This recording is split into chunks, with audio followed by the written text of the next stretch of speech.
Cleaning, disinfecting, and sanitizing our school systems has been done for years by our custodial staff. Sweeping, mopping, taking out trash, sanitizing rooms, water fountains, etc. Today it is much more than that. We need to have everyone in our system on the same page. And to do that, we're going to have this video, and it will show how our rooms are cleaned, who's doing the activities, what you can do as teachers and staff, and our main goal is the safety of our kids and our staff. We have cleaning procedures that are set up by the state. I have Leo here today. He is going to be our day custodian at Holly Harshman. He's going to show some of the procedures as we go through in just a few minutes. Each campus will have a day custodian. That is a person that is, just like we had last year, a person that is there during the day to clean, sanitize, take care of certain areas. He also will be there if you have emergencies, accidents, spills, etc. You see him in the classroom, you see him in the cafeteria, you also see him sweeping in the hallways. We also will have what we call a night crew. That is the ones that will come in and do our main disinfecting and sanitizing. They will come in the evenings after hours, basically when students are out of the classroom and staff is out of the classroom. Each of these places have multiple areas that's to be cleaned that are different than what we used to do. And we'll talk about those in just a second. We're now in Holly Harshman classroom. As an example, each of the classrooms that we have are a little bit different. Each of the buildings are a little bit different. So the classrooms will be a little different at times. As you can see, we have the social distancing areas. We're trying to make it to where we have everything following state guidelines. And here's where we can have help from all the other staff. Teachers, when you leave your classroom, you need to make sure that each day the desks are separated like they should be. The chairs are up underneath the desks. And again, the reason for that, this is different than what we've done in the past. In the past, we've either said set the chairs on top of the desks or stack the chairs. Now we're saying put the chair up underneath the desk. The reason, we have to do more cleaning on the desk. We're going to expect our night custodians to come through. They're going to sweep, they're going to mop, they're going to do as they need to with the floors, but they also are going to have to be on the desktops. So make sure, teachers, that you push those chairs up, pick up any materials that would be on the floors, pencils, books, that kind of stuff. The more that you hamper the night crew from being able to get on the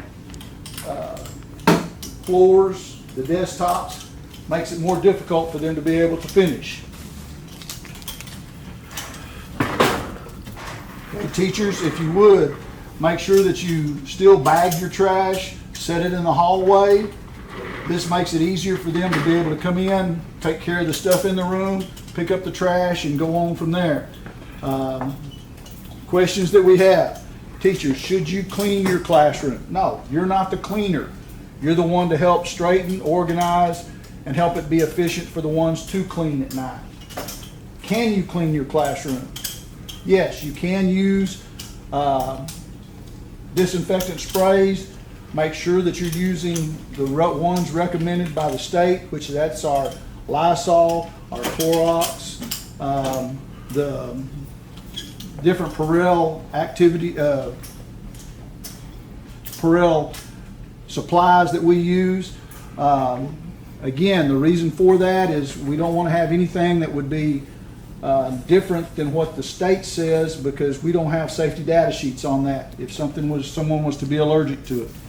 But again, you're not the cleaner. What your job is as a teacher is to make sure that the room's in an orderly manner so those ones at night can do the cleaning. If you do wipe down highly touched areas, things like that, make sure that you're doing it in the proper way. And when we say that is, make sure that you're discarding the rags as you get through. Make sure that you have the cleaning equipment that you're supposed to, and make it available for the night crew.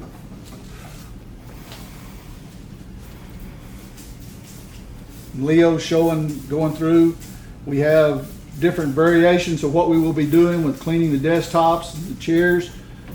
Some are ones that you can spray on, not have to do anything with. It will clean and take care of it all. Others are ones that we will wipe after we have cleaned. And then we are lucky, we are able to have what we call a deep cleaning, and that will be done once a week in each of the classrooms. And the deep cleaning that will be done in the classrooms is done by what we call the Clorox 360 machine. Okay, Leo, you can go ahead and go to the Clorox 360 machine now. We are lucky to be able to have this. This is a fogger. It is a spray type fogger that is got an electrostatic charge with the chemical.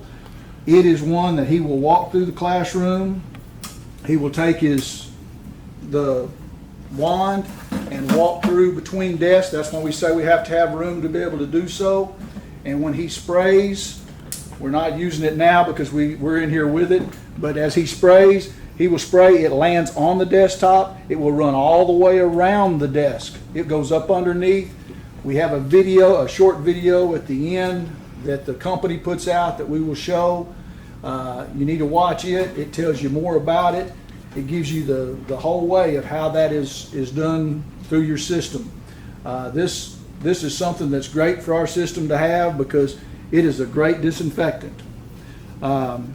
These will also be used in the cafeteria. This will be used libraries.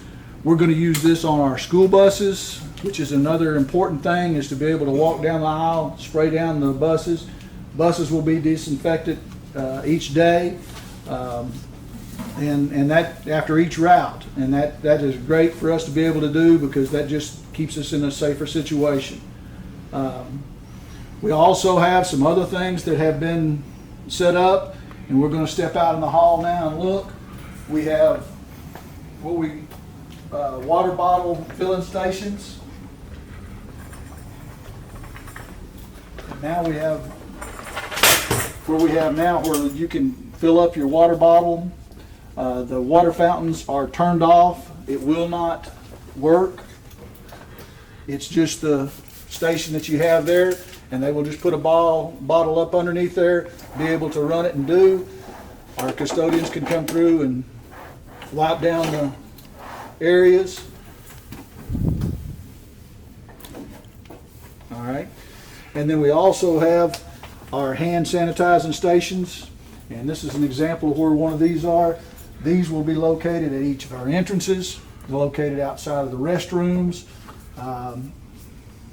Availability for our kids to be able to, once they go through, they can still get the hand sanitizer and be able to come out. And they're freestanding as these are, so they can be moved to multiple places. If we have, like when it's cafeteria time, we may pull an extra one from an entrance and set it there where we have not as much going on at that entrance, and we have two to be able to be used. That makes it nice and available for us. Again, our ultimate goal for the safety of the school is our safety of our kids and our staff. We're doing every procedure that we can.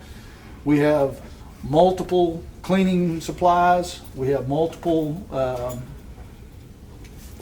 devices that now are in the school system that have not been there in the past.